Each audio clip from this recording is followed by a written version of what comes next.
fucking comics. We're back. Fuck. Yo, we haven't recorded in a minute since the Doctor Strange. The multiverse of madness. Yeah. And I was just telling Rara before, like, this is also, I haven't seen you guys since then, too, pretty much. Like, that was what, 3 months ago? What was the release date on that? Yo, I'm in like a time warp. I don't know when's what. Bro, I'm just in a life funnel of sleep, work, weed, and masturbation. Oh, that's a nice life. That was May 6th. So that was a month ago. Yeah, over a month ago, because June 10th today.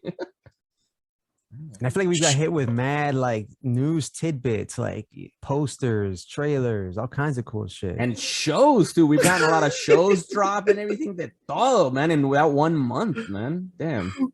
While you guys are saying all that shit, I thought you meant other shit. Like, yo, like the January 6th insurrection shit started, nuclear war. I was thinking a whole other set of topics, but yeah, everything you guys just said.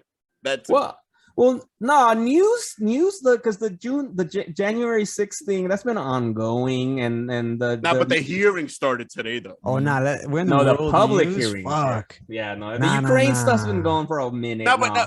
For what it's worth, though, in the frame of world news, if you guys are watching us on YouTube, I'm watching a Deathstroke hoodie. Or not watching, I have on a Deathstroke hoodie. And if you guys ever read that Deathstroke comic, which I only read the first issue, the fact that Deathstroke affects geopolitical events based on his contracts is crazy. Just find a way to Rebirth, I think. Right. Yeah. It was that one, Rebirth, exactly. Yeah. Just the first few pages of that shit puts him on the scale. Like, fuck. Like in the DC universe, geopolitical events are affected by Deathstroke. Yeah, he's one of my favorite characters. I've always tried to get into his solo books, but they never really hit. But as like a side character, he is amazing. Ever since, first of all, he had like this like epic Outsiders thing where the Outsiders, the new iteration, well, not the new iteration, but one iteration was led by Nightwing and Roy Harper.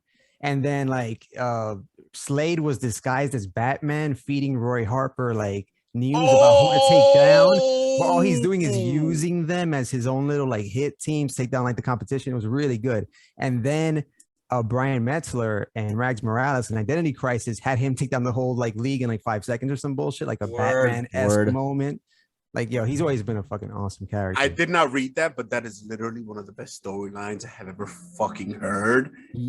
Yo, and I want to read that now. Yo, same, man. Now you read Identity Crisis. No. Identity Crisis. Oh, the other first one. thing the Outsiders one. Yeah, that's dope. I've never read that either. And so, because I tried the Deathstroke Rebirth book and it was okay, but like it didn't really hook me. Yeah. But like exactly when I've seen him in Detective Comics or Batman, I'm like, it's fucking badass shit. But now, fuck, I gotta read that story. Yeah, and the same kind of held true for his solo DC animated feature, Knights and Dragons. Like it was cool, but you know, it didn't hit hard type shit. I don't think the only thing that one. The only thing I ever read about Outsiders, I forgot what issue it was, but all I remember is wanting to bang Grace Choi. Yeah, and we got like a live action version of her in Black Lightning. Because I felt show which you were a big fan of, but all I felt was like when I felt like I want to bang her is because like after we're done, she can cradle me. Talking about the comic book character, right? Like, yeah, Grace Choi. Yeah. The right. Grace Choi in the comics, after I was like, damn, like I want to be comforted and felt weak. Like I want to feel weak after sex. And I feel like Grace Choi could have given me that. The one from the comics. And with that, I think if you're tuning in right now, you're checking us on fucking podcast or YouTube, this is a perfect introduction to us, the Legion on Zoom. I'm Miguel, joined like always, great Legionnaires, my boy Rod, my boy Ches. What's up? Who wants to be cradled after sex. After sex by a strong woman. Feeling enfeebled in the arms of a strong, powerful woman. Nah, I feel you feel there was some connection right there. Yo, if any of you are fans out there want to be handled after sex and feel feeble by a strong woman, hit us up. Let us know. We'll discuss it. Yes, email us, legiononzoom@gmail.com. Follow us on social media, Instagram at Legion on Zoom, Twitter, Legion on Zoom. Just do it. Follow us, and click subscribe right now here or wherever you're watching and listening to us. Or follow, all that shit, or whatever the fuck the button says. But onto bigger things that matter now. Blue fucking Beetle. Right. Dude, I did not expect that shit. Like, his costume, everything we've got in live action, except for maybe some stuff in Black Adam, which we'll talk about down the road. We'll get there. Yeah, because I think for today, right, we're gonna do our classic style episodes, and we got a lot of good in the fucking news to talk about. And the first one, exactly. Speaking of actually Instagram, I think I want to give a shout out to everybody, because I'm sure everybody that's listening liked that Blue Beetle first look that we posted on our Instagram account, which has been the most liked post on Instagram forever for anybody, not just our account, in the world. It's the most liked post ever of our boy. All right, that's it. I'm on it. Yo, keep talking. Talk amongst this. Fuck all the people that have the most followers. Joe Rogan. Fuck Kylie Jenner. Fuck Britney Spears. Fuck all of you. All three of you. Fuck him. We have a post that has over 1,000 likes, and it was loved by over 1,000 of you degenerates. And we make no money off this show until we do, and then we'll let you guys know, and we'll act completely different. But aside from that, wow, we are honored to have is it our first post with over 1,000 likes? I believe so. Yes, yeah. And it keeps going. What's crazy, it keeps getting likes. Just every day we get a few likes. And I don't blame them, right? It's a great ass photo of our boy Cholo Maridueña, who you've seen him as Miguel, mi tocayo in Cobra Kai, epic as Jaime Reyes as Blue Beetle. Fuck yes. Because apparently the only valid name for someone who's Mexican is Miguel. Or Jaime. I like Jaime. Yeah, and I don't think he's Mexican, actually, too. I remember looking it up because he's not Mexican in the show. Oh, but he is. Oh, he's Mexican, Cuban, and Ecuadorian. Poquito de todo. You know, Centroamérica, Norteamérica, and let's go. Caribbean. I like the direction DC is going in with, like, so far with, like, Leslie Grace, you know, the Blue Beetle movie, maybe even like The Rock as a potential like new direction for the DC cinematic universe. I better say more about Leslie Grace. What's up with that? What's going on with Leslie Grace? So she is for the fans. So for those that don't know, Leslie Grace has been cast as Barbara Gordon, aka Batgirl, in an upcoming solo film for HBO Max, and I think a theatrical release. And if that wasn't enough to whet your palate, also if you may recognize Leslie Grace from In the Heights, which was also really cool. And a fair representation, being someone from the Heights of that's her. Yeah, she's the sister, right? Yeah. Was it? No. If anything, if I remember now the picture of Batgirl correctly, she's the main. Not the main love interest. For no, the one that went to I think Colombia. I think. No. Okay, no. You're right. Right. She's the main love interest for the guy who works the cab dispatch guy. Right? Yeah. Fucking shout out in the Heights. Yeah, I don't know the release date on that Batgirl movie is, but yeah, I like it. I hope there's some connection there between these characters. Supposedly we got a Michael Keaton in that. Supposedly, yeah, no, we do. We've seen photos. Suppose it is facts. It's a fact. We've seen photos of it. It's great, and we have J.K. Simmons reprising his role as Gordon in this movie too. So yeah, no, you're right. The future for DC looks pretty hopeful. But I got confused when you mentioned Leslie Grace. You're right. I was thinking actually about Leslie Jones. I just I just followed this up because have you guys heard about this news? So Leslie Jones, she's a comedian. She was on Saturday Night Live. I think she's no longer on Saturday Night Live. This really funny black comedian. She's going to be the voice of a gender swapped plastic man on an animated movie or something. Now, okay, that's the thing. Let's pause the brakes on that real quick. All right. Let's unpack it. Let's unpack it. Yeah. Because that's and not my bad, not movie. It's a series. It's gonna be a new adult animated comedy series with Plastic Woman or something. Now, because I want to unpack what you just said. She is going to be the voice of a gender swapped plastic man. Yes. That sentence is crazy. Or plastic woman. Yeah, is it a gender swap plastic man as part of the story, or are we just saying it?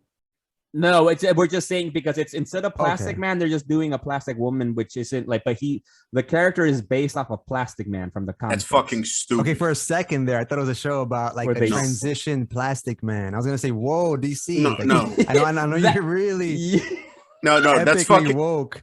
No, but I mean, I don't watch it's that, basically. man. It's basically. I'm curious. No. You're bugging. It's basically the same shit. For example, look, I would have been down, which I thought it was originally Leslie Jones as the voice of Plastic Man. I was ready to take that. That sounds lit. Why would you swap out Plastic Man? The point of Plastic Man is that he's supposed to be like a dude who's like not really that moral and ethical, like as a person, kind of almost borderline perverse. He's an ex-con. Yeah, he's a good guy. Yeah. So how is gender swapping him gonna? So many jokes are gonna go out the window. Like I forgot what panel it was, or what comic. I think it was with I saw it recently on Instagram. I think it was with Big Barda, who, if I'm not mistaken, she's what, like an ex-Valkyrie for Granny Goodness, or some shit Fury. like that. Yeah. Fury for Granny Goodness, and there was a dress that was delivered to her dressing room, and nobody sent it, but the dress was plastic. yeah. That's an ongoing joke. He copped the ultimate feel. He was caressing her supple. Oh, as we were saying before, he was being caressed by her large, warm. Is that what you wanted? No, but I can see Leslie Jones, because if you know her comedy, she can be pretty fucking lewd herself. Her comedy, but not the people that are writing the show. I'm sure she's involved in like writing, dude. It's a comedy show, man, and I can see her doing that same bit, but just like wrapping herself around fucking Superman or some shit, you know, or Batman, or just the underwear, just like right around the crotch area. Facts. You know what? I'll take that. As long as they keep the character the same and just like transpose the character in jokes, I'm with it. Yeah. But don't give me this bullshit because like now the character's female. Mind you, I don't care about the color. I don't give a fuck. Plastic Man could be fucking like Asian, fucking South American. I don't care. He's one of those characters that's easily swappable. Doesn't matter. But if they take out the character at the excuse of being redundant out of the character, that's where I have a fucking problem. I'm sure it'll be fine. I'm sure it won't. Yeah, it's a multiverse anyways. You can do whatever the fuck you want, right? Because that doesn't negate the male plastic. Well, no, but that's whatever. The thing. Of course, the thing is, I wanted to say the plastic individual who identifies as man. How are we gonna call it?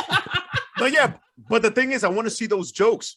For example, that shit that Miguel just said, or you like that shit where if it's Leslie Jones, I want her to wrap herself around Bam, like fucking Batman or Superman's underwear and be like, damn, like you packing some shit like that. Like I want that humor. I can see that happening with Leslie Jones, man. I can see it. But also, who gives a fuck about Plastic Man? No, like, come on. Like, is he like, is he relevant? Like, I don't know. Like, give the fuck. I don't give a fuck. He's super powerful, though, right? Like, or something. Yep. And also, I heard there's gonna be like a Kite Man show, like a spin-off of Harley Quinn. Right. That's that other shit. Like, I'm gonna watch the fuck out of it. I love the Harley Quinn show. Highly recommended. It's really good. It's highly good. It gets even better. Although I believe season 1 and 2 are actually what appears to be one season that's broken up into 2 parts. Or at least that's the way it feels. But yeah, watch it if you haven't. I will not watch it. I refuse. But anyway, back to Blue Beetle though, right? I'm fucking excited about that. He looked dope in his suit. And I'm actually excited. I was just thinking about that the other day. We'll talk about this a little bit when we talk about Ms. Marvel, but we haven't had like an actual like Latino superhero, right? Like for real. Because also like, yes, we're getting Leslie Grace as a Batwoman, pero Batgirl, but Batgirl's not Latina, right? And so it's just, but like Blue Beetle, at least this iteration, Jaime Reyes is Latino.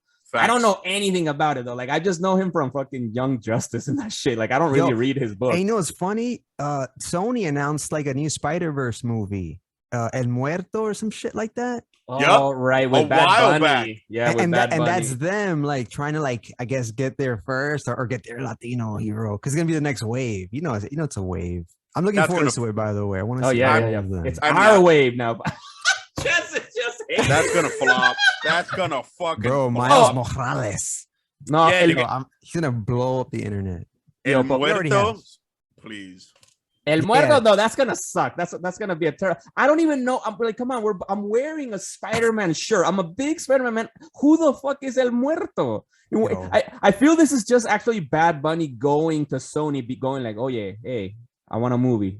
Okay, and then that's giving it to him, and they're like, oh they sure, just make poor decisions. Also, because Bad Bunny, he's the most popular artist right now, like most listened Spotify musician in the world. Like if you make a movie with him, he's gonna fucking sell out. Like I'm sure, even if it's a terrible movie, people will go watch it. Nah. The only reason I doubt that is because you know what? If Morbius sucked and it didn't make mad money and it was released twice in theaters, I say that twice. The only Marvel movie, not fucking Endgame, not some shit like Morbius got released twice and still made shit money. Yeah. Then, if El Muerto sucks, which it will, it's not gonna make that much money. That's ridiculous. That's insane. I don't know. It's gonna be a competition between who's more popular, Jared Leto or Bad Bunny. Oh, please. Yeah. I'll take Jared Leto over Bad Bunny a million times. It's going to be connected to their Sony Spider, whatever they're cooking up over there. And even though those movies are suspect, I have not seen Venom 2. Miguel, you said it was trash. Oh my God. Yes, we can talk about this here today. Right. Exactly. In the Watch, and I'll mention that. But I still want to know who the Spider-Man of this shit verse is. Just because it's going to be cool anyway. Verse. Just because it's going to be cool anyway. I'm down for the shit verse. Damn. You know what? Fine. If there was a universe where everything was meant to suck. That's the Sony Spider-Verse. Damn, man. Like Morbius, fucking Venom 2, even though it's a multiverse Venom shit. 1. Make El Muerto jump through a portal and appear there. I'll take the shit verse. Look, honestly, for all the Sony movies, I'm just waiting for the rights to end and pass back to not even Marvel Studios. Honestly, anybody else at this point, Paramount, fucking take the franchises because Sony sucks at their standalone films. Yeah. Oh man, I'm drawing a blank right now. Who was the artist that recently passed? Neil Adams. Yeah, Neil Adams. Yeah, Neil Adams, rest in peace. He did a great interview with Kevin Smith that from back when Kevin Smith's podcast was Fat Man on Batman, and he spoke a lot about this right. He had his fucking fingers, his hands in the pot, like with like all this legal comic book stuff. He knows so much about this, and he was saying how, like, for example, that Fantastic Four movie that like was terrible that nobody ever saw, that came out like in like the 80s or early 90s. Like how that was just an effort to release a film to not lose rights, because at one point Marvel was making these poor, business decisions, or what can, be perceived as poor in hindsight. And how like all Sony has to do, from what I'm not a lawyer, we're not lawyers here, is just keep releasing Spider-Man related films to keep the rights. But as we've seen before, they can make deals like they did with Marvel Studios, where they join forces and then again go their separate ways. But so there is hope. Well, if you think about it, that does have a downside in itself. You can only drop shitty films for so long before a property becomes bullshit. So it's kind of like eventually. No. Remember Spider-Man 3? They can only do that so many times before everyone's like, yo, fuck a Spider-Man movie. They have to make those deals. Because I'm sure after Spider-Man 3, they didn't even expect the amount of money fucking the first Spider-Man with Tom Holland was going to make them. But anyway, thank you, Blue Beetle, or whoever the fuck designed that costume, for giving us some awesome fucking aesthetic shit that we find like, fuck, that shit was obscenely comic book accurate. And I just keep thinking about that big green dude, or is he like Gray from Young Justice that keeps on talking about humans like they're meat? You guys remember that shit from like the Blue Beetle I'm storyline? trying to blank on what that they're called, like the Hive or the Source or Yeah. something. But what They're like series is that from? That's from Young Justice, Young right? Justice season, I think 1 or 2. Yo, shout out to Young Justice for being the best cartoon. Yeah, I just One of the finished best season cartoons of all 4. time. Not to again divert. We were talking about everything but the bullet points on the news. But I also Young Justice season 4 just wrapped on HBO Max, and it was a so season. Yeah, it was Pretty cool ending though. Oh, let's review that. Like, I'm behind. I think 2 episodes. So let's catch up and then let's do a good review of Young Justice. Because I have thoughts. I think it was a crappy start, but it picked up towards the end. I feel. But yeah, like its overall ambition, that shit, it puts it, I think, in my opinion, below Batman the Animated Series, JL Unlimited, and then you got fucking Young Justice. Cause damn, that show goes hard, man. But like I said, yep. The whole point was I love how aesthetic Blue Beetle is. Fuck is comic book accurate as fuck. It makes me think about the meat guy from Young Justice. But onto further comic book aesthetic, in my opinion, accurate shit. Fucking The Rock as Black Adam. You saw the trailer. We posted that shit on our page. If you haven't, go check it out. Oh my God, I'm excited. Yo, Dr. Fate, Hawkman, Atom Smasher, bro, what the fuck? Like I need this movie not to suck. I have faith in The Rock, man. Honestly, that trailer in and of itself, Jesus Christ, Diablo, man. You got hating, man. Why do you not trust The Rock? Because it's The Rock. He's it's weird. Like, he's an amazing pillar of a human being. Depending on what he's playing, he kind of sucks or is just himself being a tough interracial man. Look, I haven't seen all his movies, but I will say though, I feel he's kind of like a Tom Hanks for the action films, no? Or Paul Rudd, right? Where like Paul Rudd is the man. Like they facts. Yeah, I was about to say the same. Like Tom Hanks and Paul Rudd could be in a shitty movie. You'll still enjoy them. You'll be like, that was funny. That was some good acting, man. That was, movie sucks, but you were pretty fucking good in it. I feel The Rock's I feel The Rock's the same way. Like in any movie he's in, even if it's a crappy movie. Like I remember, I think I started seeing Jungle Cruise or something once, and it was just like, it's not really, but it was fun though. Seeing him, like he's just fun. So I don't know, man. The trailer in and of itself, he looked badass, man. And he's passionate about this. I feel he's reminding me of Ryan Reynolds when he was passionate about Deadpool. Because he hasn't let go Black Adam, right? Like the same way Ryan Reynolds was like, nah, Deadpool is mine. And he held on to that for years until he's like, nah, we're gonna do a good movie. And he's been the same way with Black Adam. He's like, no, I'm gonna do a movie with Black Adam. No, we're gonna do it right. And I don't know, man. That trailer was fucking dope. Fair enough. But it's just kind of like I don't know, dude. It's just like, mind you, I like secretly, I've always been a giant fan, and Rod can attest to this, of the whole Captain Marvel when he was actually called Captain Marvel before it got stolen by Marvel. I've been a fan for that long. We've discussed it on the show. It was a whole thing. And Black Adam mythos. I've always been a giant fan, but it's like I want it to be good so bad that I need it to not suck. You know what I'm saying?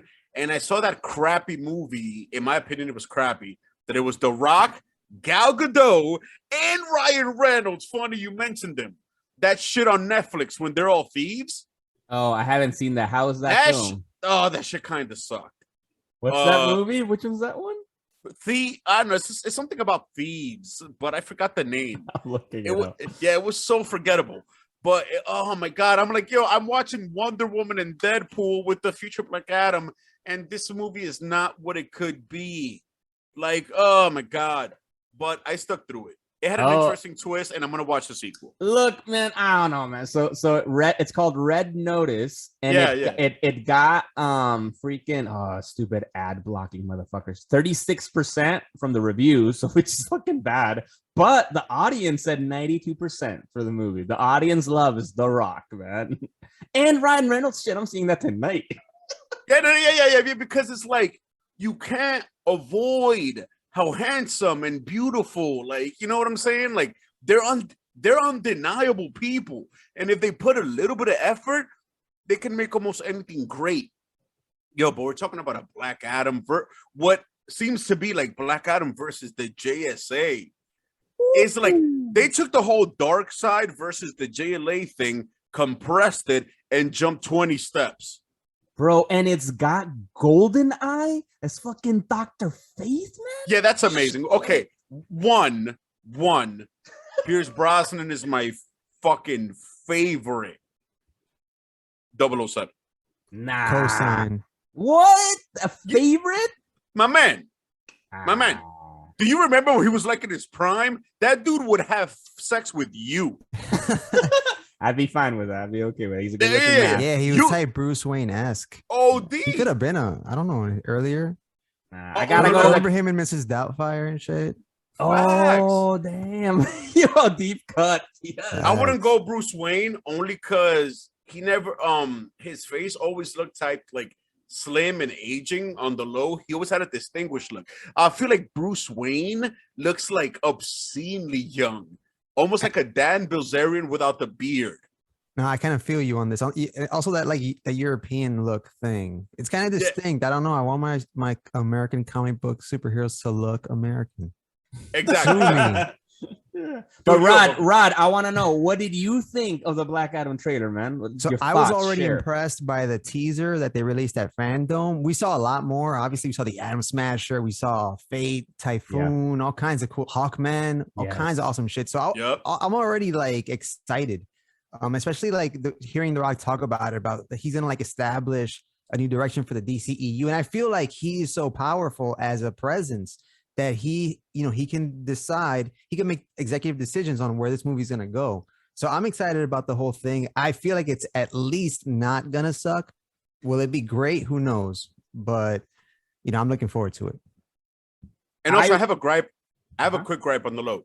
This tagline that The Rock keeps on spitting, I hope it leads to something. This whole thing where the hierarchy of power in the DC universe is about to change. He's been saying that for years.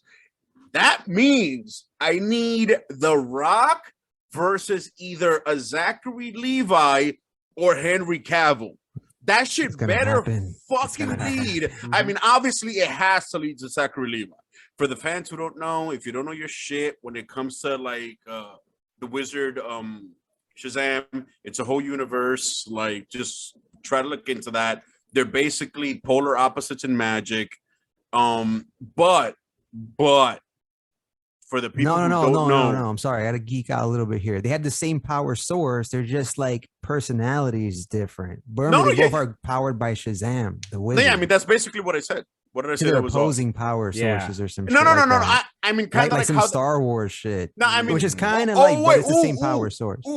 Fuck you. I actually have fucking counter info on that. So fuck you. So stop. So supposedly, Black Adam, his name is an acronym for a different set of gods. I found this out recently. So they are kind of, from like a literal sense, opposing power sources. Like on a principle level. Maybe not literal, because they both get them from Shazam. But they might draw. So there's varying gods of speed, apparently, and all that shit. But anyway, for those of you who don't know, Black Adam and what's his name? Fucking, I'm trying to a brain fart. I don't know. Shazam himself have both fought Superman and almost beat him to shit on separate levels and occasions. Maybe not completely to death. We don't know about like a Superman unhinged event versus either one of them. Rod, has that ever happened? Probably You know, like a Superman Superman. changed. in Yeah, Injustice, probably. yeah, no? like in the like Injustice. yeah, Oh yeah, story. yeah. I think he killed Captain Marvel in the first Injustice damn. So with damn. the lobotomy style, you know, with the eye laser through the face. Okay, so let's Ooh, keep it that'll real. do Wait, it. That'll wait, do wait, it. wait. So let's keep it real then while we're on the topic. Might as well. So it's really the ultimate being an unhinged, no inhibition Superman. Wait, what? I think so. No. I mean, Yeah, because well, on the low, that doesn't make any sense. I've always kind of like appreciated knowing the fact that like beyond an unhinged, like all restrictions lifted Superman, you had the Marvels on the low. Like if they went all out, they could take him down if needed. You know what I mean? Like a Captain Marvel and a Shazam, they work together to take down a like an off the chain Superman. I've never liked the concept of the game. Like if a Superman damn. goes unchanged, he's the supreme being I of think he destruction. is right because in Apocalypse War, remember, like what was it like Ultra Darkseid versus Mega Trigon, and Wait, they get Ultra Dark Side versus Mega Trigon. and then Superman like became like this fucking ultra version of himself. Like I don't know, and he like started fucking up Darkseid and shit. Like, and Darkseid is like the biggest bad of all the multiverse, especially now in the comic books. You know. Wait, like, and I'm sorry that we keep fucking detracting because you just keep on inspiring shit. In the multiverse, are there different dark sides? Right now in the comic books, I just finished Justice Incarnate, which is now on DC Infinite. And there's like, it starts off with Darkseid saying that he is the only Darkseid in the entirety of the multiverse. And there's only one other character who's a Dr. Multiverse, a new character introduced by DC Comics, that she's the only other. She's like a America Chavez, basically. That's a horrible DC. name. That's a horrible name. Think of Dr. Multiverse. That's a horrible name. But that's classic DC though. No, like that's like very old school fucking DC naming a character. I don't know. I'm with it. Wait, big question. Does that mean that there's only one High Father? No. If there's only one dark side, there has to be only one High Father. I think Darkseid's on another level though. Too, Yeah. because I think Nah. here in the exactly Darkseid is, and then in the multiverse thing now, this new multiverse that was created too, like he's also like on some like other planet, no, like the Earth Omega or something like that, right? Or I think so. Yeah. He's it's a trip. It's bananas. Yo, Yeah, they're good right now. But it's fun. I jumped on post what is this, Death Metal, and then it's now is an Infinite Frontier, which is a good jumping on point for me because I used to be like a hardcore like DC comic. I consume like most of the monthlies, dropped off, whatever. But Infinite Frontier is a really cool jumping on point for the fans, if you're curious. Yo, Darkseid is goals, bro. Don't you want to be an infinite imperator of the denizens? Damn, like, yo, I'm a good person. But if someone gave me the option to give, would you rather be you or Darkseid? Bro. All right, who you got in a battle? Darkseid or Ezra? Ezra. My guy Ezra making waves. Yo. Ezra is one. Yo, Ezra is basically one of Apocalypse's generals at this point. I feel like this might be a part of the movie. Everything that's going on right now in Ezra Miller's real life might actually be a part of the movie itself because it's going to project into the multiverse and show the kid this shitty Barry Allen who's mad famous. But yo, fuck. But wait, so the allegations right now are that he's been like drugging underage girls. He's been one. He's like a alcoholic rants or some shit. Like, what's going on? I haven't really read like a dead ass a full article. I just see like headlines, which are always overblown. Bro, I've even heard the words kidnapping. Yo, no, for real. But apparently, because he's right now with some 18-year-old girl that they can't locate them because they want to try to give him court fucking orders or some shit like that. And like, and so but apparently recently the 18-year-old girl posted a video saying like, this is my life. Like, I do what I want, which is okay. But so I'm reading from TMZ right now. I'm reading. Apparently, they've obtained like legal documents that say that this person, the young girl, met a then 23-year-old Miller in 2016 when she was 12, and then the actor was visiting a reservation. I guess she's from North Dakota, and said that since then they developed a friendship that that Miller then has Ezra has been like maybe too friendly with a fucking 12-year-old girl, and that's why they're thinking that he's been grooming her, because apparently like grooming it. Yeah, like preparing That's her. the next level of shit. Grooming. That's cult status. Because think of it, man. Since like if he met her when she was 12, and if the allegations are true, and he's been like interacting with her, kind of building it up for them to run right now when she's like of legal age, like that's a little weird. How old is Ezra? Well, he was beautiful. He was 23 in 2016. Can somebody do math? His age is beautiful. Or you can just Google. He's 29 right now. Damn, Ezra. Barry Allen, the sus Barry Allen. Then we have the refreshing one that's still a pillar, the main pillar probably of the CW. Well, no, I forgot Superman and Lois. My bad. Yeah, for facts, and we will get to that down the road in a few episodes. Cause wait, did you mean hit like that the new Superman is the pillar? Or? No, yeah, that Superman and Lois is like the new anchor show for that verse. However the fuck you say his last name, Hochlin? Sure. Hochlin? Yeah, sure, yeah, whatever. Damn, that dude, he's a pillar. But yeah, whatever. Keep it going. Word. Not the suit though. I'm still that suit. No. That shit is trash. Like the suit made me fall off the series. But but speaking of shit that's trash, right? Because although we love Superman and Lois, man, it's a fucking great show, the best show in CW right now. We're getting another fucking trash show from CW, guys. Yeah. Yo, no. Gotham Knights. No. Did y'all see the trailer for that? No. Oh my god. You mean for the DC branded? What was that? The Archie comic shit. Wait, what? Riverdale. Oh, Riverdale. Yeah, you mean to get DC branded Riverdale? That's all that show is. That's what it is. It's the Riverdale, same thing. right? It's the same thing. It's DC branded Riverdale. Yo, look, like, and I never saw Riverdale, but I heard it was kind of good, at least for what it was supposed to be. But like still, I think people. Why would you watch that? And that guy was OD Archie. I've never watched. He is Archie, right? From he's Archie. Yeah. Okay. Yeah. Like, he's red haired with a thick black eyebrows. I'm like, damn, this guy's perfect. Yeah, and I think Mark Waid, fucking amazing writer, was involved in that either in the series or he was involved in the reboot in the comics that influenced the show. So that's why I believed when I saw that. All right, it got good reviews. People like that. I'm not gonna watch it. I'm not interested in it, but I'm like, I believe it. Gotham Knights though looks like trash though. Like it looks like what is it basing itself off? Like who's right for the people I can tell you.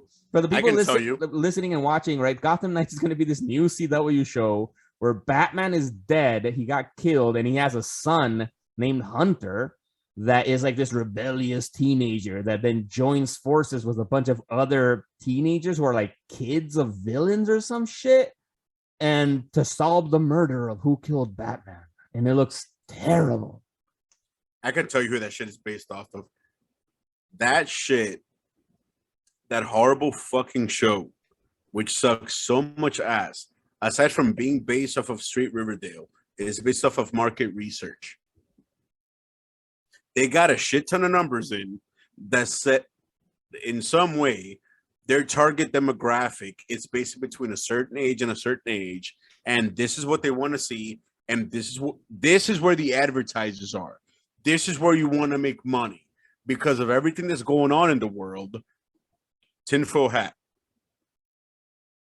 Since parents are keeping all their kids indoors because everything that's going on, they're watching TV during this specific segmented time. Billions of dollars go into fucking market research to figure out what should be made during what certain time. Not at the CW, apparently. Shit. No. Exactly. More money. No. Bro, not exactly at the CW. We're not their target audience. Look at us. We're fucking degenerates in our 30s. Like, we're not their target audience. They got the data. They received the data. They analyzed the shit out of it. Probably pumped it through some fucking machine, not even a room of writers, because no fucking room of writers would approve this. And if they did approve this, there should be executed via, like, what do you call that assembly shit where everybody holds, like, the guns? Firing squad? Yeah, firing squad. Every writer in that room that approved this show Holy should be shit. killed via firing squad with muskets. So it hurts and it strains. And they should be shot in the gut. So they last dying for days. Because the concept is crazy. Yeah, like I feel strongly about this because at this Do you though? bro? Like, yo, bro, they're butchering properties. Yo, we spent hours talking about this. I think it'll be canceled after like one season. I think there's like restructuring happening at DC and DC Media. I think there's I think moves are happening. I'm not, deep in the trenches at 3 a.m., but there's all this. They canceled League. Was it Legends of Tomorrow and Batwoman? Yeah, I think they're restructuring. I think this show is already being made. They're like, oh fuck, just release it. They canceled the Wonder Twins film. I heard too that was like in pre-production. I think they're trying to like say, yo, come on, let's stop. Let's organize and let's release good shit. And that's like we mentioned earlier with the Blue Beetle shit, the Batgirl shit. There might be some good stuff in the pipeline for the future of DC content. Because I feel like one last thing, I feel like the Arrowverse, many people would probably agree, peaked with the Crisis in Infinite Earths crossover. That was it. Watch that. That was happy. Dope. Arrow. Agreed. Spoiler alert. I cried. He dies. He becomes the Spectre or some shit. I don't Yeah, remember. the Spectre Jedi. And then, so. He get Inspector Jedi. But yeah, go ahead. Nah, yeah, I actually saw a funny meme about this because, like, look, I agree, and I honestly think they're gonna cancel Gotham Knights maybe even before it airs, kind of like how they did with Swamp Thing. Like, it got canceled like mid-season or some shit. No, I think that's gonna happen. But I saw some funny meme where it said like only CW would cancel a show that's about Batman dies and then new young heroes have to become the heroes of Gotham, which that was fucking Batwoman. That was the point of Batwoman, that Batman was dead, had disappeared, and fucking Batwoman has to become Batman, and all that kind of shit happens. They cancel that show to make a show about Batman dying and then having young heroes save Gotham City. I'm like, you're making no sense, CW. You're drunk. Go home. Come on, man. Shit. And even if they did that, there's so many ways to do that. They could have just made it like Batman died. So the Drums of War event happened. Gangs let loose. Then the Cataclysm. Batman wasn't around. So you get Duke. And then you get all these other iterations. Then you get fucking this Clue chick that died. What's her name? The what? The who now? What? The Clue chick. Her dad was Clue Master. Or some shit. Spoiler. Yeah, spoiler. Yeah, her. Whatever. Yeah. Or you know what I mean? It was a Robin. Yeah, there's so many ways that could have gone around it, and they didn't. And you're not even. It doesn't even have to be that complicated. Instead of giving us this Hunter kid, they could have even given us a Dick, a Jason, a Tim, or a Damien. Damien would have made so much. Damien would have been the perfect choice. Remember, all you said was white guys. That's why I said Duke.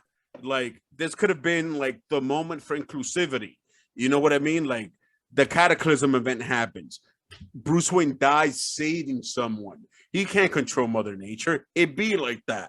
Then, as a result, you get Duke, the Signal. And that would have been the moment to dump $1 million into that fucking kid's costume. I feel like we're going to see that. No, we're not. Spinning out of Batgirl. You said you heard it here first, folks. We're not. I'm sorry. Of Batgirl. I'm sorry. This is me being a dick, but we're not gonna get any of that because these studios suck someone's dick that we don't know, that just has bad ideas, that just don't come to fruition. I don't get it. Like, for example, DC completely owns the Duke character. Why are we not seeing that live? That suit with money and time and a character, we could have had a Duke show. Nope. What do we get? Gotham Knights. The math isn't mathing, bro. It doesn't make sense. Is Duke the Signal, right? That's his code name? Yeah. Right? Yeah. All right. Yeah, and low key, he's an epic character. Bro, he's we're gonna get that character. Trust me. Yeah, of course. He's in the pipeline. But I don't have faith. Speaking of pipeline and things we should have faith about, though, yo, bros, Sandman coming to Netflix August 5th. That's right around the corner, man. And we got a proper trailer. Yo, what's good? Don't get me started. I didn't even see the trailer yet. Holy shit. Yo. I mean, I don't want to get started on a rant, but like, does anyone else want to pick up this topic before I get into another rant? Because I love this shit so much. Yes, if you allow us, we can comment. We can comment. I'm curious to hear also Rod's thoughts because both of you all are bigger fans. You guys got me into the audiobooks, and which has led to me starting to pick up the comic book actually. But I fucking love it. And the trailer, Rod, you need to see the trailer. Now this is the proper fucking trailer, or people might still call it a teaser. I don't know, but it's fucking a good trailer. It's a teaser. It looks good. I don't know. It's like a minute and a half long. It's a trailer. I'm looking forward to it. I recently finished the graphic novels. Oh shit! Again, that shit is just so fucking good. And that's all Rod gave us, but because he's an expressionless vampire. Do you have anything else about this fucking amazing thing? No. Oh. Yeah. Now the fans may want some clarification. Yeah, I know. I haven't seen the trailer, but obviously I'm a huge fan. I've spoken about it on previous episodes. Like, I'm looking forward to this shit. I'm gonna be watching. Yeah, the trailer was dope because I love it. It shows us the classic scene from the book of like he's captured and he has the mask and then he escapes. And then he reaches his fucking dream fucking escape world, man. The dreaming and like, and I forget the name of the person that speaks to him first and tells him like, oh, you've been gone. The place has gone to shit. And then you get some little bit of scenes of him. Like you can tell that he's searching for his, what is it? The three, the mask, the powder, the dust. Yeah. And what was the other one? The mask. No. So you said all three. The mask, it's the mask, the powder, the stone, and the dust. Yeah. The stone, right. And oh my God. This shit is literally one of it's one of the greatest fantasy tales ever told in the history of fiction.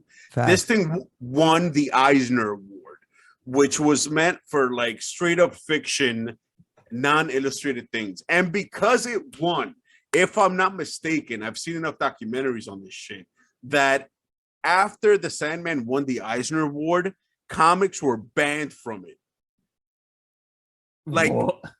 Yeah. I think the Eisner Award was made for. Yeah, the Eisner Awards are comic book awards. No, Eisner Awards are comic book awards. No. I think something weird happened that when it won the Eisner Award, something from it was banned. I think it wasn't allowed or some shit. I remember something like that.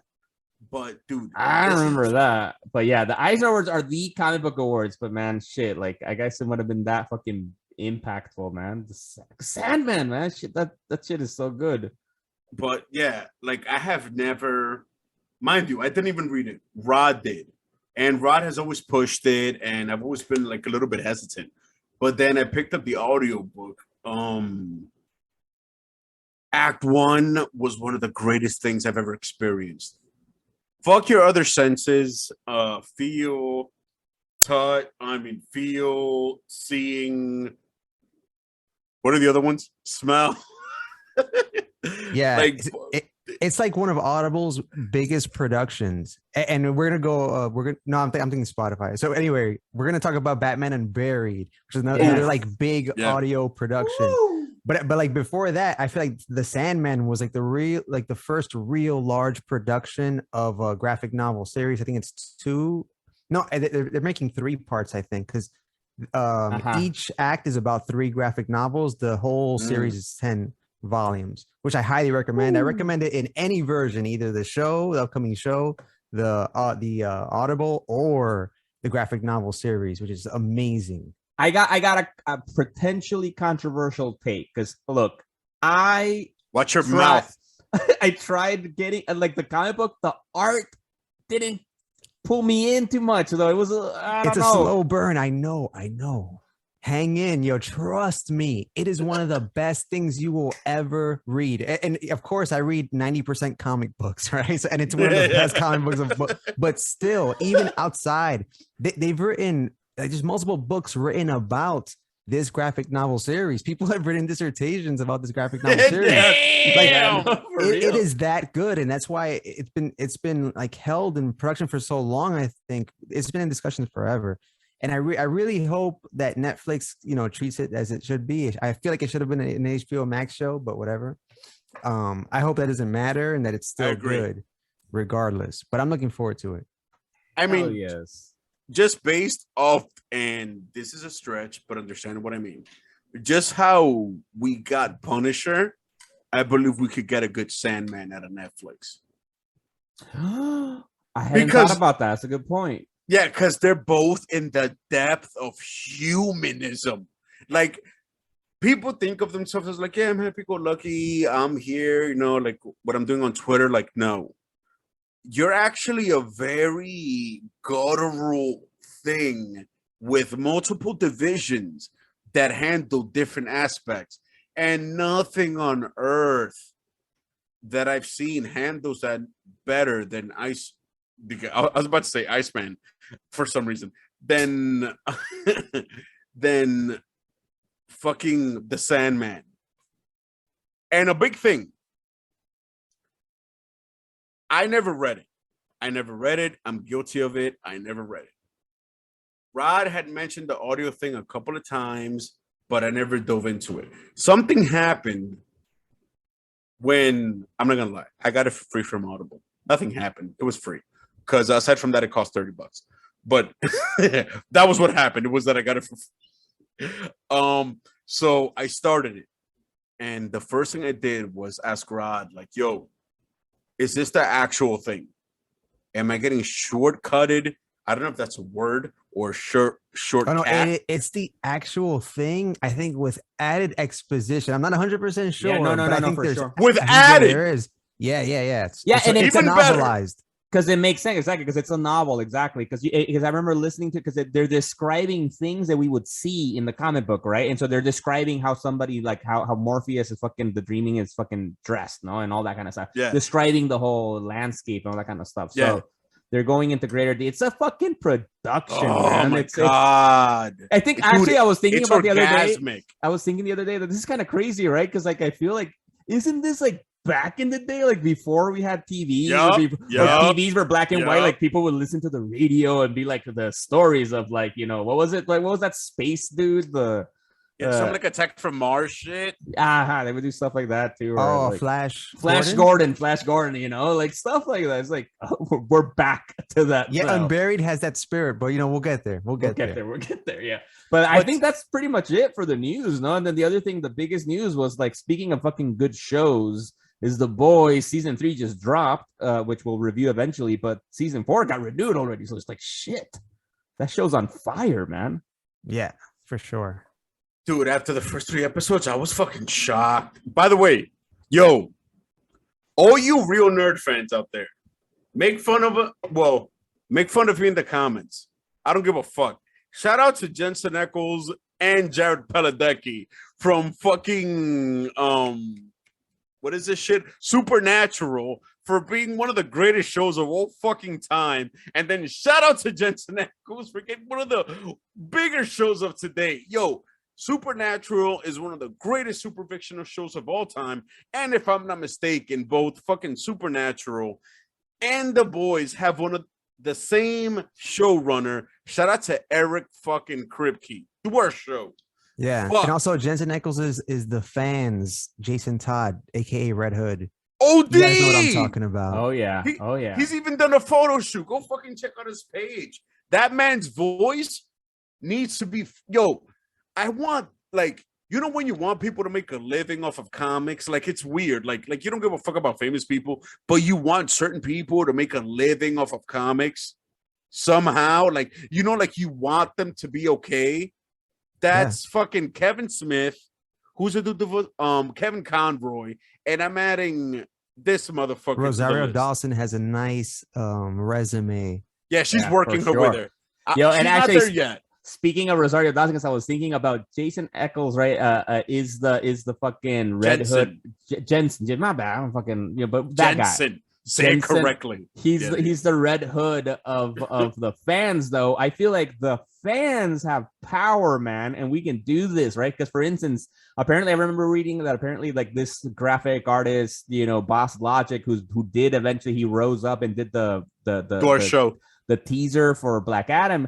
Apparently, he was one of the first people who illustrated Rosario Dawson as Ahsoka Tano from Star Wars. I remember. And then she got the fucking role. And she gave a shout out to Boss Logic when she got it. She's like, thanks to you for like putting this out there. And also, like, I'm thinking somebody out there actually illustrated fucking what's his name? Jim Jensen from fucking Ackles. Jim from The Office as Reed Richards, and we motherfucking got him as Reed Richards. And so that might have been Boss Logic. The too. Power of the internet is wild. So we gotta get Jensen as fucking Red Hood, man. On the low, that might have been Boss Logic too. All right, maybe. On the low, fans, let's do this. Go do that, and then go also follow us, subscribe, and everything, all that shit too. You can do both. You can do both. Your fucking Boss Logic, do our show, bro. Well, that does it for the news, man. That was a Did we do an hour on the news? That is correct, sir. That was a good hour. Fuck it. Now we give the people what they fucking want. Some bullshit. Now you guys want to know what we've been doing. It's been almost a month. So what the hell is the LoZ doing in their spare time besides, which has mentioned masturbating and so on? I was about to say that. Well, what have we been watching, playing, listening to? We've been talking about it, but let's dive right in, guys. What you listening to? I mean, let's not get it twisted. There's been a lot of masturbating. But of course, there's also been a lot of doing of things. Yes, exactly. So we've all been busy, but we've been connected through the interwebs and through WhatsApp, messaging each other. But the main thing we've been listening, and this is a first for the podcast. I think that we've all listened to the same shit at the same time. Batman fucking Unburied on Spotify, fucking audio podcast show thingy-majig. All right, it was 10 episodes, I think, right? Sadly, let's get it. I know I would have liked more episodes, but let's get into it. Do more, guys. They are. It's I mean, no. Wait. What? Wait, do you know for a fact? Fuck you mean? Nah, it's not a fact. But this show allegedly dethroned Joker for a day.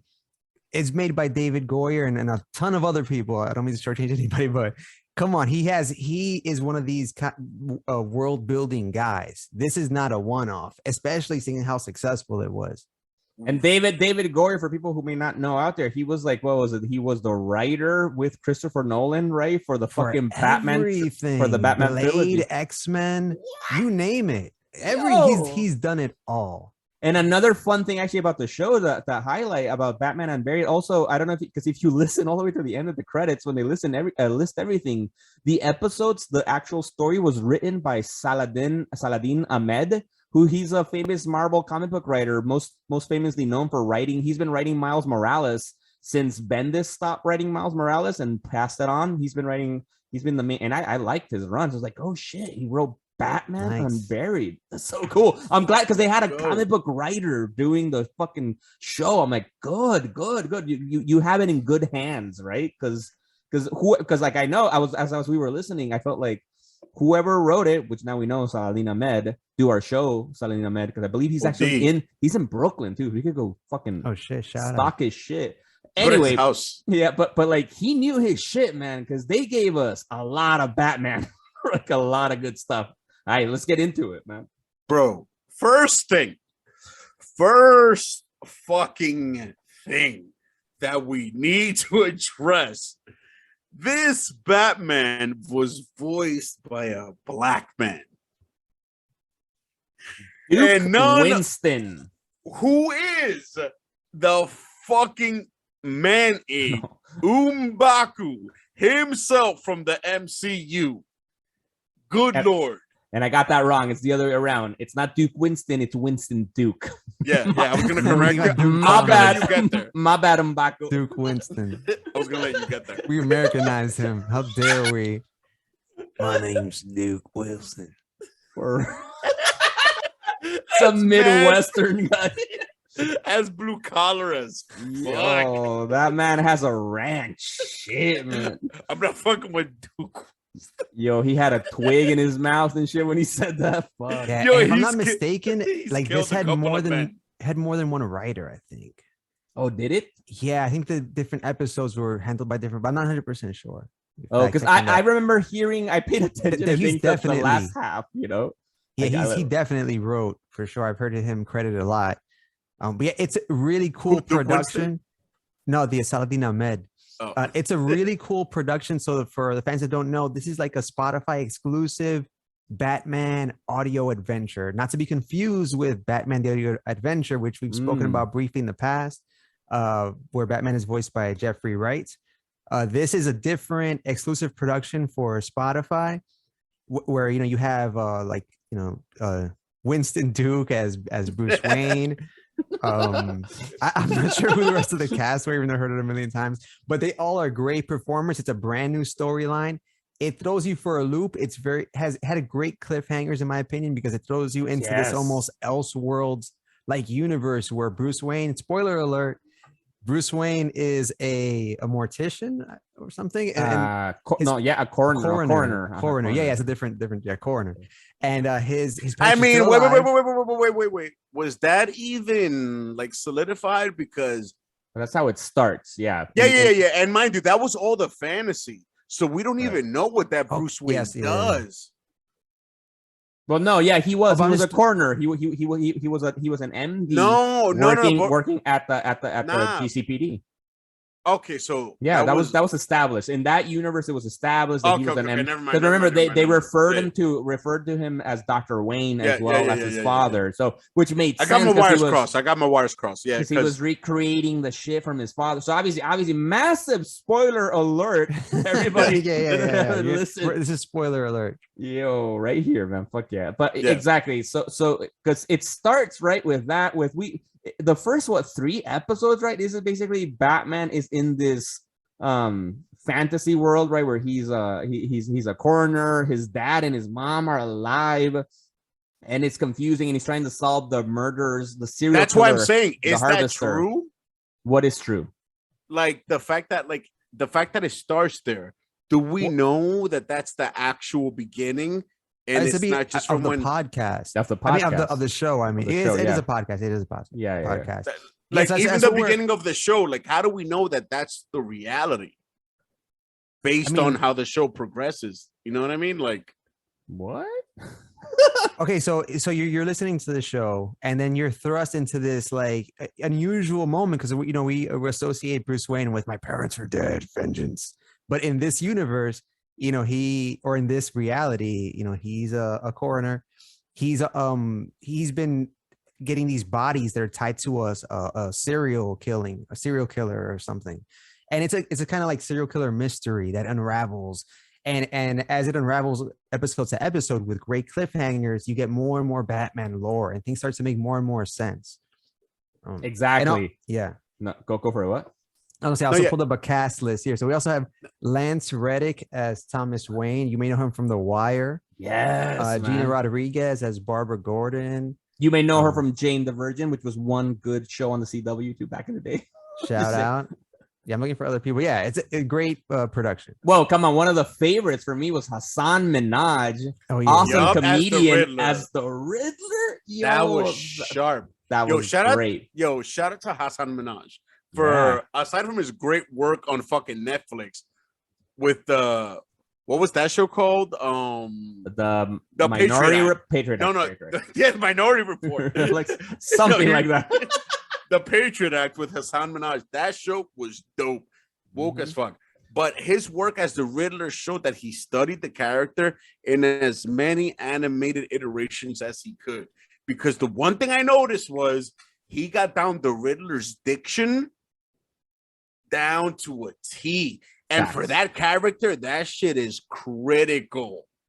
Facts. It's like he almost ended every sentence on a question. Exactly. And so if you're wondering how the fuck is the Riddler involved, right? Because as we're saying, it starts with this. It's like Rod said, every episode is a fucking cliffhanger, right? And we have this. We don't know what's going on. How is Batman a coroner, not Batman? And his parents are alive. The Harbor's a serial killer. And then at some point, they start telling us the story of Barbara Gordon, who worked for the GCPD. Her dad's been kicked out or something, or forced to retire, and she's trying to figure out the mystery of Bruce Wayne's death, right? So it's like, wait, what the fuck is happening here? I am hooked, right? So it's like, what's going on? And then that leads to Barbara Gordon, like typical fashion, and we've seen this a lot in different shows, that they consult, right, with fucking villains in Arkham, and she's consulting with the Riddler, which made sense, smart as he is. He knew Bruce Wayne was fucking Batman. He just fucking figured it out, and he didn't give a fuck. And they work together to then solve what was happening, which then leads to the big reveal that Batman's been captured by Bruce Wayne was captured by Hugo Strange and placed in this weird fucking mind warp thing that used technology of Mad Hatter with Poison Ivy to get him under his spell, because they needed some access codes to the Wayne Foundation, Wayne Enterprises, or some shit like that, which was a fucking mind fuck to see all. And then Hugo Strange discovers that Bruce Wayne is Batman in the process of doing that, which is pretty fucking cool, I think. And that is why I said, are you sure that where the show started is the reality? Because where the show starts is he's already kidnapped. So technically, yes. Yeah. So in the reality of the show, really, but we don't know that until later on. And that's what we're saying, exactly. Oh, okay. When it starts, as the listener, you don't know what the fuck's going on until later. I mean, since we got a fucking spoiler thing before we start going down this rabbit hole, I figured it was okay to talk about. But fair enough. Now they've heard the spoiler alert. We're good. The one thing that I kind of enjoyed about, like, the part with the villains was when they all let him know, like, bro, we know who you are. Like, first his Riddler is like, yeah, I know it's you. The fuck you mean? Like, I'd be stupid if I didn't. And then even Poison Ivy goes, yeah, Bruce. Like I've always kind of wondered about that. Like, do all the villains know who Batman is up to a certain extent? Because it's not that hard to tell. Or do some know?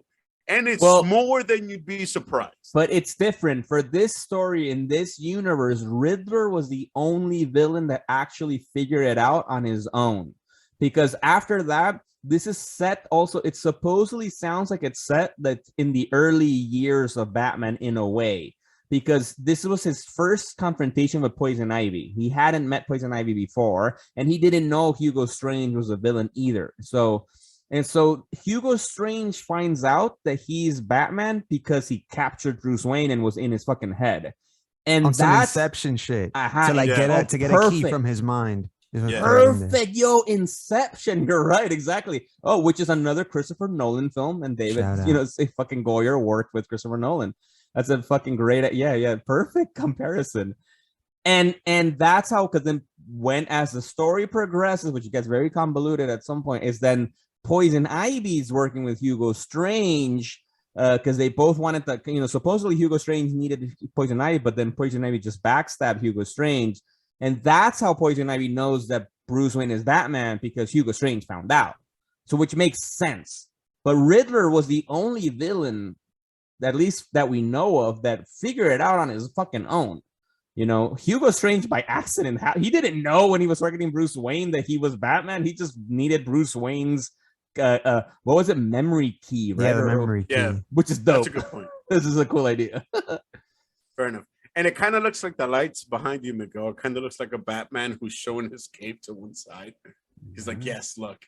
But anyway, one thing that was really, really cool was the fact that Winston Duke got to do his own take on the Batman voice. And it was where I believe Christian Bale should have gone. Because the way Christian Bale went was way too gravelly and just hard, and you know what I mean? Just stopped and too demony, almost on some like Etrigan shit. The way where Winston Duke went, I felt like it was deep, gravelly enough, but he spoke too slowly. It's like he dragged certain things out that didn't need to be dragged out. I feel like he could have saved a couple of seconds on the entire mission had he just said things quicker. It was like, Barbara, where's the address? Like, why not just Barbara, where's the address? You know what I mean? Was it for dramatic effect? Because I noticed, like, why are you wasting time? I disagree in some things. I honestly felt that his voice was very much Christopher Nolan. I mean, Christian Bale. Like, I felt like it was pretty much like at some points I couldn't even tell. Like, wait, is this Christian Bale? Like, right? Because I feel like in some ways maybe Winston Duke is a fan of that. That's like his Batman, and him portraying Batman, he can't help. But I don't know. It's all speculation. But he sounds very much inspired by Christian Bale. Yo, Winston Duke, do our show. Come on. Yeah, we'll get your name right. I'm sorry, my bad. And I think he has naturally more bass, so it just sounds a little bit cooler. I think his sounds better than Christian Bale's voice. I wasn't a big fan anyway of that. Yes. Yeah. I like that. I liked it. I like all that. But so all those, the voice acting was fucking fantastic, and we were like the same thing as Sandman. It was a whole production with fucking sound effects, a great soundtrack, a lot of different actors. Yeah, the soundtrack. Yo, it was just fucking fantastic. I will say though, I didn't love how it ended though. It lost me because it starts so cool, introducing a new villain, Harvester. It sounds so creepy and scary. And then it kind of, like I said, like it kind of then builds up to, no, Hugo Strange is the main bad guy. He's using Harvester. So then it's like, all right, then I don't give a fuck about him. But then it's like, nah, it's not even Hugo Strange. He's dead now. It's all Poison Ivy. And it's like, okay, I guess. And then with Poison Ivy's past about the love she had, and like, it was kind of cool, I guess, to hear her backstory. But I'm like, at that point, listening, like getting her origin story at the end of the show, I was like, man, I'm already way into the show. Tell me more about Harvester. What's going on? Yeah. Like, there was an Easter egg in there, though. The Floronic Man. That creepy doctor. Yes. Yeah. So I actually had to listen to it twice because I like you in the third act. So that'll be like the last 3 episodes. Yeah. It kind of just gets weird and a lot of things are happening, a lot of moving parts and stuff. So I went over it again from the beginning. But yeah, I have the similar criticism. I feel like in the third act, it kind of just gets crazy. Very similar to the Batman movie that we got recently, where in the third act, it just gets kind of weird with him saving people from a flood. I don't know.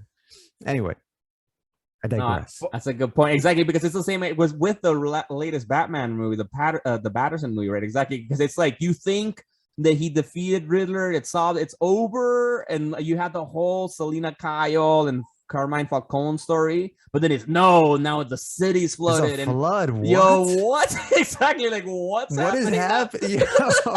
And then the Riddler squad is ready to attack. Like, what's happening? You didn't anyway. I don't want to get into this. It's like what? But the same with the Batman, it just starts so fucking good and just gets weird. But again, back to the Unburied.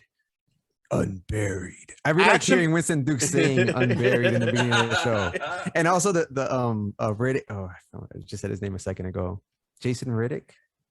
Lance Reddick. Sorry, Lance Reddick. The age advisory. This podcast is brought to you by Yes. I don't know, just like hearing that shit. So good because he has that distinct voice from The Wire. If you watch The Wire, you're gonna recognize his voice in a second. Hell yes. I actually enjoyed that version of Ivy's origin. I definitely did not catch the whole Floronic Man thing, but that's obviously the way that they could go. But technically, he's dead as per the show because he got shot by his daughter. That's like a little Easter egg. Well, no, Floronic Man wasn't the father. Floronic Man was the professor that she was working with that traveled to Jerusalem, I think. They were saying Dr. Woodrow, who we saw in Jason Woodrow. We saw him in Swamp Thing, and we saw him in the Swamp Thing series. Yeah, we didn't see him become Floronic Man. There's an image out there though for fans that are want to check it out. Yo, and actually, Yo, and actually, right, like go check out our awesome fucking episode from last year where we do our Swamp Thing book club, the Alan Moore Swamp Thing, where we go into Floronic Man versus Swamp Thing. It was a fucking great book, man. Yeah, but I still think about that shit. Yes. And the fact that they called back to the fruit. Remember, like Swamp Thing goes into like this stasis where he becomes almost one with the earth, but he stops himself. Yeah. And then the Floronic Man picks a fruit and he takes it with him from like the Swamp Thing body. And then like they did a callback to that in the Batman and Harley Quinn animated movie, which I also fucking love. There's a theme here, of course. So if you haven't seen that and you're a fan of like Swamp Thing and all this, you definitely check that out. Yes. The one thing I'm excited about is that they mentioned the green. Yeah. Oh, that's the one thing. That was dope. That was fans, listen, we've discussed this in depth. There's the black, the green, the red, the gray. These are essential, like I was gonna say essential. The rot. Essential yeah. Oh, and the rot. There's essential fields of existence where just all things belong from in a different way. And here we got introduced into the green, which might even be an introduction into a Swamp Thing book, which might be dramatic as fuck. You never know. Yeah, I'll be totally down for that. 100%. Whoa. But the fact that they introduced the green is insane. The green is essentially the metaphysical field where all living things are attached that belong to nature and everything communicates. So Poison Ivy really wanted to control all of nature on the planet. It's actually bigger than almost than the show that's on. Yeah, for sure. That's my only issue, because it started the show as like a creepy serial killer, like detective shit, and also like what the fuck's happening, right? Is Bruce Wayne dead or is he a fucking coroner, right? Like, all right.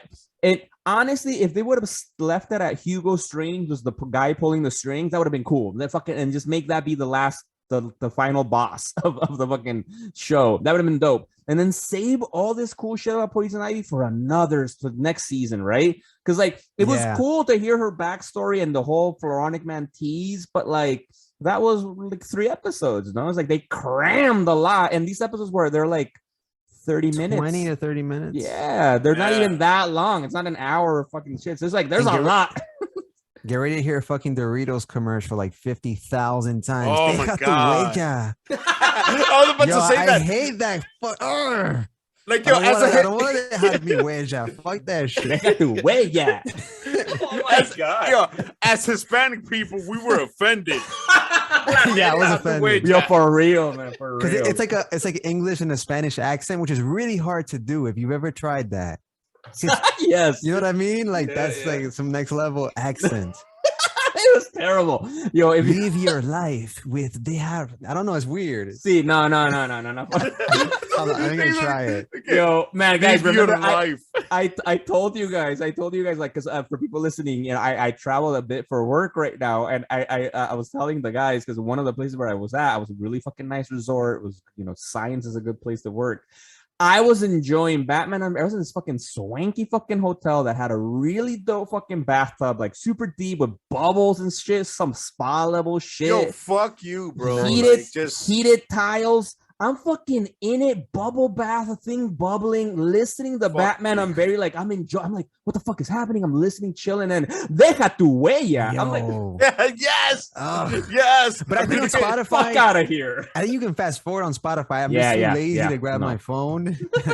No, and I was doing that. I'm like, world problem. I'm fucking. I know. I'm literally in a bathtub, soaking comfortably, and I'm upset. I'm like, fuck this shit. I'm like grabbing my phone, all wet, moving forward. But I'm like, it's a good problem. Good problem. Yo, that's crazy. Yo, they pump billions of dollars into like, yo, how can we get advertisements into the first world? They'll be like, you know what? They'll be upset, but if you get it into their premium subscriptions under a certain amount of seconds, they'll still pay the premium subscription and fast forward through the advertisement while hearing the first 3 seconds and still getting the craving for Cheetos.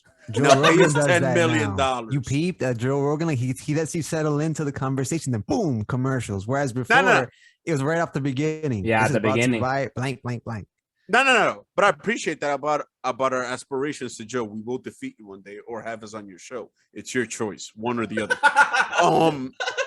So it's either like on Joe Rogan, it's not right away, but after a while. But you can still skip past that segment though. Yeah. Yeah. You can skip past all fucking things, but you know what? You blew my mind away, right? This is why I fucking pay for premium, right? To not get ads. Word. What the fuck? What's happening? Because the show is market I don't know. Research.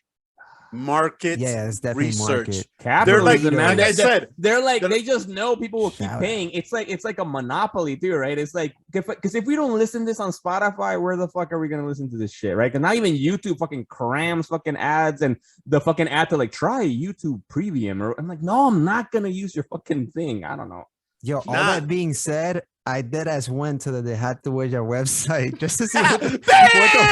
No! Yo, I felt like they programmed me. No, I did not. On some Hugo Strange, Poison Ivy shit, I was mind warped to leave my mark. For the fans that don't know, that's the Spanish for leave your mark. For that, bro. It's a complicated website. Thanks to you, we're gonna keep getting these ads even more now because they're like 1 out of the 3 of us Latinos. It worked. They're like, let's keep doing this. Yo. Rod dejó su huella. Bro. Warner Brothers paid $1 billion. They got me. Fuck. You go to their website. I still don't fuck with Doritos though. Like one's in a blue. They had like these really spicy ones back in the day that it's like in a black bag. But yeah. Do they have to do it? Yeah. Shut up. Bags. Yeah, but Batman Unburied, man. Let's give it a review. Let's rate it. Let me get the fucking rating shit up. All right, what do you guys think, man? 9. I didn't even gonna think about it. Did we review the Sandman? Is this our first audio review or? Oh no! You know what? We haven't reviewed Sandman, the full audiobook actually. Okay. Because it took me, my bad. Because it took me forever to actually listen to it. Your fault. Yeah. But I'm almost done with the second act, so we could review both together. You guys want? I'm with it. I was about to say that. We do have an episode for you all listening, watching. Go check because I think Rod reviewed the first act a while ago. Oh yeah, you were trying to sell it to us. So what is this? Batman Unburied. All right. So Ches, a 9? Yeah, without thinking about it. Diablo. Okay. Easy 9. That shit was dope. Rod, qué pedo? I'm gonna go. Wait. I'll say like Batman. It was dope. I can't do it. I don't have a Batman voice. Dope. All right, Rod. 8.5. 8.5. I ran it twice, man. Yeah, that creeped me out when he told me like in a private text that he was re-listening. I gave him the handshake emoji. Like, nah. and like it doesn't take away from the cliffhanger aspect that it's audio. You think, oh, it's audio. It's not like watching a real show. But I felt like a weekly, like, oh shit, it's out. I'm gonna listen to it right now, type shit. Like, we all were. That effect. Honestly, like I think for the people, like everybody knows we have our group chat, the LoZ podcast group chat, and we were mentioning it. We were all like, oh guys, there's 2 episodes dropped today. Let's fucking do it. And we're like, oh my god. But I'm even like Moon Knight. Yeah, throwing some shade.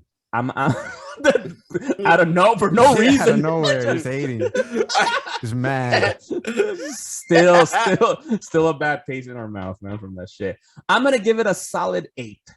I liked it. I liked it, but an 8. I was just disappointed at the end, so which gives us an 8.5. Not bad. Yeah, bad. Yo, Batman Unburied was better than Hawkeye. Yeah. Oh, yes. Better than the Batman. Too. Yes. All right, for people listening, because we gave Hawkeye. Yeah, exactly. The math fucking doesn't lie. But Hawkeye overall, we gave it a 7.6. The Batman, we gave it an 8. The Moon Knight finale, we gave it the whole overall season. We gave it a 7. The whole thing. Multiverse of Madness too. We gave it a 7.8. Yeah, almost an 8. Almost an 8. Almost an 8. Almost an 8. Let's round up to 8. What it felt like. We gave it an 8 exactly, but this is an 8.5. Man, that's valid as fuck. That's valid. That's true. That's legit. It's all right. It's so not you bastards. Since you listen to this, listen to Batman because you both got HBO Max. I don't know how it works when you listen to a podcast on HBO Max. Like, does the app run as like nope, it's like you have to play it on your TV. That's why I never got into it. No, you can watch it on your phone. I'm not gonna put HBO Max on my phone. All right, whatever. But like you don't have to necessarily watch anything while you're running the app, I don't think. But anyway, check that out. It's Jeffrey Wright as Batman. An awesome cast. I'm not gonna run off names, but it's I think Batman Unburied is better. But I think this one's like, more like a 7.75-ish. So check that one out too if you like this one. And we can review it, along with the Sandman. I like it. Let's do it. I'm down. Fucking down to do it. I mean, do you guys want to give Sandman a rating right now, the first 2 acts, or no? Oh well, not the first. I'm not done with the second act yet. Okay, never mind. Yeah, let's save that one. I'm liking it, man. Shit's so fucking good, man. I actually stopped listening to it because of Batman Unburied, though. Because that was my main thing to check. But it's different shit. Because Sandman is just an epic. It's fucking huge. Batman Unburied is like good short stories that keep you hooked. Yeah. You know what caught me off guard about fucking Unburied? When they did the sound with the cape, I was like, oh. Yeah. That's a subtle detail. But when they caught the sound with the cape, I was like, oh, they got me. Also, I'm going to take a step back for the little shade that I threw on Moon Knight. The reason why I said that is because I still haven't seen the first episode of Ms. Marvel. And this is because... What? And this is because, if I'm being Frank Castle right now, like I got left with a bitter taste for Moon Knight. I feel like I was so excited. I see that. And I was just like, oh, these shows. Nah, dude. I guess WandaVision had the biggest payoff so far. And Loki was cool on its own merit. But other than that, man, like these shows, Superman and Lois is better. I think we've already said this. But I haven't seen Ms. Marvel yet, so I'm going to withhold. But I'm open to spoilers if you guys want to discuss it. Nah. No spoilers. But I will say, not to hype you up too much, because Rod, I highly recommend you watch it, man. It's a really fucking good show. Look, and because I get it, because I was in the same way, dude. I was kind of like, fuck, man, like Ms. Marvel, like Moon Knight wasn't good, like, and also I'm not a big I like Ms. Marvel in the Avengers books and stuff, but I've never read her own, and Champions. I like her in Champions, but I've never read her fucking book, so I don't know shit. I was so pleasantly surprised, and this is incredibly fucking premature of me to say, but I will say that this has the potential, if they don't fuck it up, that this could be the Disney's Plus Superman and Lois. No. All right, maybe it was too much, but just because it's got some good teen drama like Superman and Lois in a really cool way that us as almost in our mid to late 30s can enjoy, and it's got good family shit, and it's got superpowers. I don't know, man. It gave me that kind of good feeling I get when I watch Superman and Lois. I was so surprised. I loved it. I have just one question. How does it match up against what I feel, at least aesthetically, is Marvel's Stargirl? What do you mean? Whereas, the protagonist is like a young teen girl. It's family centric. She has like a crew. Like, you know what I mean? I would say it's better, at least so far from the first episode from Stargirl. Stargirl's really good. Yeah, Stargirl's good. We both really liked it, but from this first episode, I was blown away. I'm definitely gonna watch it. I've been watching The Sopranos lately. I know this is off a topic, whatever, but I've been on that shit. I've never seen it before, and it's obviously one of the greatest shows of all time for a reason. I've never seen The Sopranos. I don't care for Italian mafiosos. I've seen enough documentaries. Tony Soprano. He's like iconic. He's larger than life. Yo, I want to watch Kingpin, like a real, like legit, like a real life. Yeah. Oh no, it's not a real life person. Like no. But I mean, supposedly in a real-esque world. And yeah. All that was Netflix essentially. But Netflix, that Vincent D'Onofrio is. Mm-hmm. But what did you think, Chaz, of Ms. Marvel, man? When it comes to fucking Ms. Marvel, I was very refreshed. It felt like taking one of like the regular Mentos, not the color one that everyone's always buys, but like the regular shits that no one buys. Yeah, but every once in a while, you meit one of those people that has the white Mentos, and you're like, ugh. People still buy Mentos? No Mentos? Shit. On the low, yo, it's just crazy. But like, It's all about Altoids, my man. I'm like, No, we're no, not no, no, no, no, no. sponsored by Yeah, I do an Altoids. Altoid. Yeah, I'm an Altoid I've always man. hated. By the way, You I've have always ads right now. I've always hated Altoids. For the record, I feel like they're dry as fuck for no They're reason. chalky. That's true. Yeah, they could have used the coating this whole time. I feel like we would have sent them through the roof as the everyman's mint. Remember the Altoids. Listerine shit? The little slip. The in strips? Yeah. No, I was They're kinda good. I like traumatized those. because as a child in our youth, I had a pack of Listerine I knew you were gonna strips. bring this up. And That's why I yeah, said. I know. And I offered Rod one, and he smacked the whole pack out of my mouth. Yeah, And the I very think that Tony Soprano-esque moment. Wait, and I think that affected me as an adult to this day. But moving forward, fuck you, Rod. And anyway, I was very refreshed by the Ms. Marvel show because the MCU as a whole right now is coming from a very dark tone. You know what I mean? They don't mention the snap. People were snapped back into reality. Oh, The you're right. world. I didn't Yeah, notice like, that. Yeah. and to be honest, I just noticed that now. This is why I love talking to you motherfuckers. Like I get comic revelations via conversation. This shit is crazy. Like, I just realized that now. They never mentioned the snap. This show is meant to be refreshing, a mouthwash. You know what I mean? For something else. And I feel like is For meant to Moon be a Knight. lead-in to Secret Wars. Yeah, you know what? Fine. I felt like Moon Knight was so epic and dark on the low. Maybe not that dark, but just epic. But then you get this innocent coming of age story, and we're used to coming of age stories, but now where a person has their whole family, it's rare that you get a hero that's not from a broken home in some fashion. You know what I mean? Everyone's broken. Captain America, man at a time. Bruce Banner, abusive father. Fucking Hawkeye, basically raised by Shield.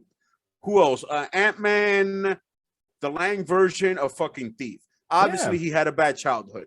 The army one, she ended up in the army. Obviously, not a bad fucking childhood. But Salute to all the patriots. That's not what I mean. You know, you get what I'm saying. But what are you else? saying? Yeah. So What other Avenger didn't have a shitty childhood? yeah. Is there any Avenger that didn't have a crappy childhood when you think about it? And then you Steve? have I mean, he was puny. I no, guess but he's a that's man kind out of time. He lost everything. But he was raised by his But he was parents, raised though. well. Oh, Like, yeah, he didn't, fine, he didn't fine. have a bad But- childhood. Well, yeah. you know what? Maybe that's a sign. Maybe that's a sign right there. And The also, one Avenger, Thor not- Odin's son, because like he had that a very doesn't close. count. He That doesn't had count. he had powerful relationships with both his mom and his dad, and they explored both of those That's true. in the No, cinematic universe. I discounted Thor because I mean his home is like an And his immortal brother? home. His brother You know what dad. I'm saying? Like, So, it's- but like, how does this relate back to Ms. Marvel? What is it? because her tale is innocent as fuck. Her home is whole. You know Yep. what I'm saying? Like, there's no trauma.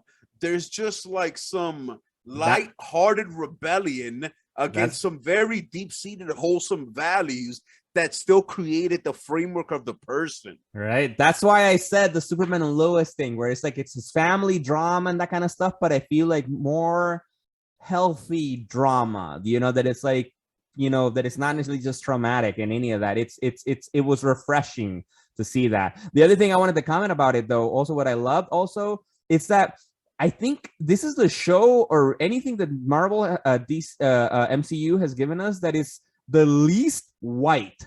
I don't know how much, like, I loved how not white it was, the show.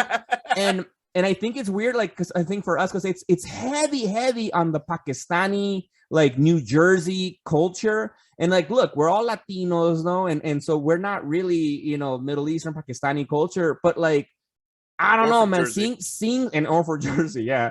But seeing so many like brown people and then doing code switching. There's, you know, they're speaking Urdu and then back and forth. Like we do that shit with Spanish, you know, like there were still, and then the way they spoke with their community, I was like, I kind of relate to that a bit. Like, we're not Middle Eastern, but like the Latino community is kind of similar in some things.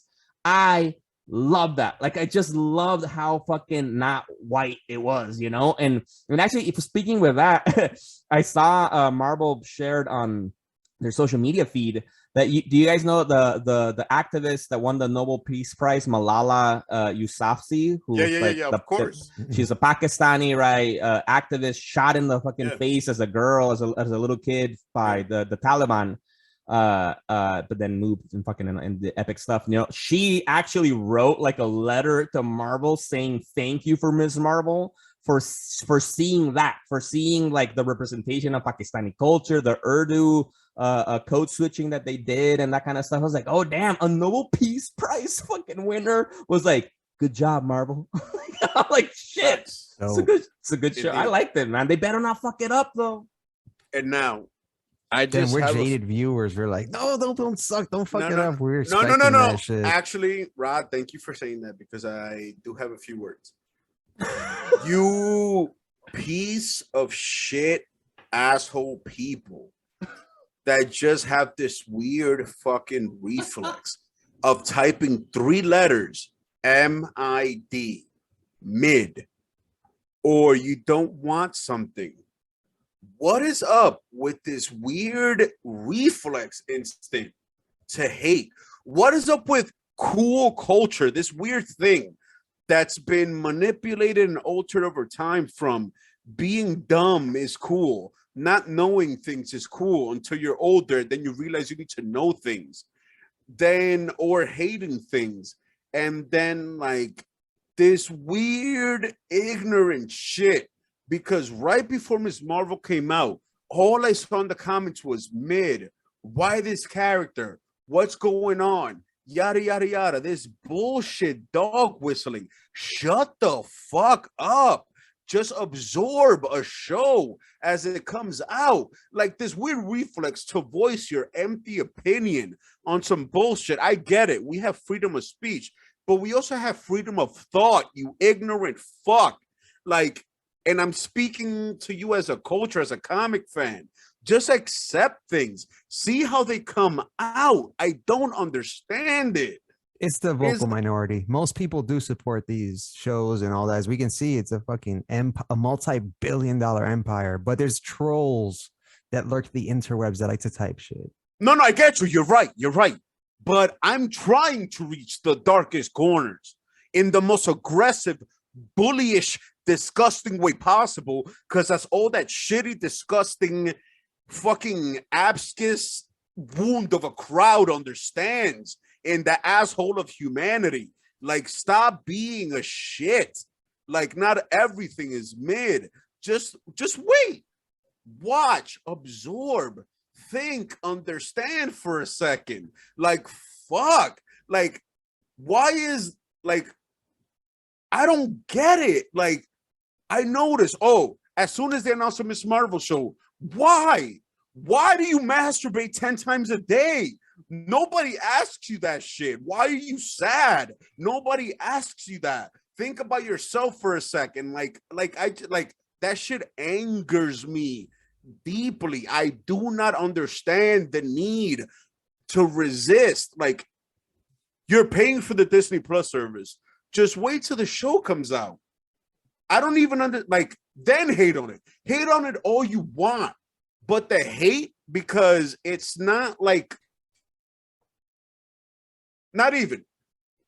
I'm not even going to say hate because it's not a white girl. Because to be honest, if they would have done a show about the actual Ms. Marvel they put in the movies, that still would have gotten hate. It still would have gotten hate from the same fucking crowd. Stop. I'm not going to say, stop hanging out in your mom's basement, because that's not even the truth of the situation. Just stop being a hateful piece of shit. Amen. It's like, it's simple. Amen. Like, it's, like, fuck. I don't get it, man. I don't get it. Yeah, but what you're actually encouraging them, because, they've touched you. And now you're irate, and that's the goal of the troll. And that's fine. No, and that's fine because I am the opposite, like spectral opposite of a troll. I am willing to fight the dark corners because all that does is give us more views. and more interaction. That's a good point. Fuck you, that's Dark Corners. Fuck every single one of you, Dark Corner dwelling pieces of shit. There's no need for that. If any of you there listening, watching, disagree with any of the views that you shared or any of our general views in overall, you know, address them to Ches. Ches will handle it. Comment on our YouTube post video that you're watching right now, on our Instagram post. Review us on Apple Podcasts, you know, wherever other podcasts allow reviews. I think Spotify maybe allows a little. I don't think they still do, actually. No, I don't know. So no, but email us, follow, favorite, tweet at us, and Chess will sick Chess on you motherfuckers, man. All right. Oh, and by the way, I have one more note. And for all you motherfuckers that are gonna come with the dog whistling bullshit, oh, I get to have an opinion, yada yada yada. Assess every single one of your fucking opinions. Go back in your own opinion history and check if they're not completely positive, just towards absolutely white roles. Or check your own switching in between saying some shit is mid and in between some shit was hot. After you saw it, look at your own history. Because people still say hot. Some Paris Hilton shit. Yeah, all right, fair. All right. All right, and with that, it's good to be back. Fucking, we got to do this again, guys. Probably we should keep recording. Love you, motherfuckers. It's an honor. I'd rather not be anyone else or anywhere else. I need this shit. It's like heroin. This is Ches. All right, this is Miguel. Sorry. Yeah, my bad. What was the order? Like I forgot. I usually last, I think. Oh, I don't know. Okay, Rod, Miguel. All right. Legion on Zoom, motherfuckers. Peace. Deuces.